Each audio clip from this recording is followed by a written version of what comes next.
But of course, you know, after that accident, we couldn't stop thinking about it. And we got off shift the next morning, and a buddy of mine who was there, he was on ladder 5 that day.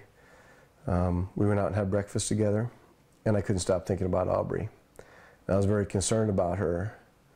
She was critically injured, and I wasn't sure if she was going to make it. So he said, well, let's go see her. And we hopped in his truck, and we drove to Maricopa County Hospital.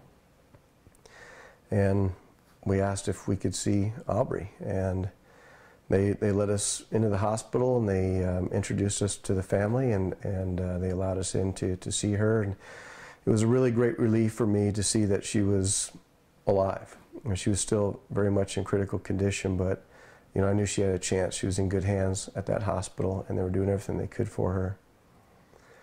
And then it was some time before I saw her again, and it was actually a surprise visit that occurred here at Station 205 when her father brought the whole family down here to introduce us and more formally, and to say thank you to everyone here who would help the family that day. So that really kind of started it in terms of our relationship. We've stayed in touch since then, and we've been, my wife and I, my family, have been fortunate to be part of many family events, including weddings and birthdays and holidays, and most recently Aubrey's graduation from high school, and now that she's a young woman, you know, she has a cell phone, so we're able to text and just say, hey, how you doing? And it's just been a really wonderful experience for me, and to have stayed in touch with her means a lot to me.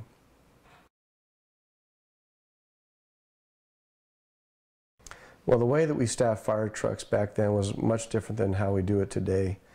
Back then, if a firefighter called in sick or had taken vacation, we were more inclined to run that fire truck with 3 people. And oftentimes that meant that we might have 1 paramedic and 2 EMTs in the truck. And that particular day, a lot of the units who responded were staffed that very way. 1 paramedic and 2 EMTs, 3-person. And on an accident like this, we found ourselves very short-handed. And a lot of us felt like we weren't able to provide the level of care that we should have been able to because of those staffing shortages. So that accident prompted a lot of changes in the Mesa Fire Department, and it brought about what we call constant staffing. And now when vacancies occur by virtue of sick time or vacation, we are called back, and we hire back firefighters on overtime to fill that vacancy, to ensure that we have a complement of 4 people on a fire truck, 2 paramedics and 2 EMTs. And that truly is the most effective complement of firefighters on a rescue unit.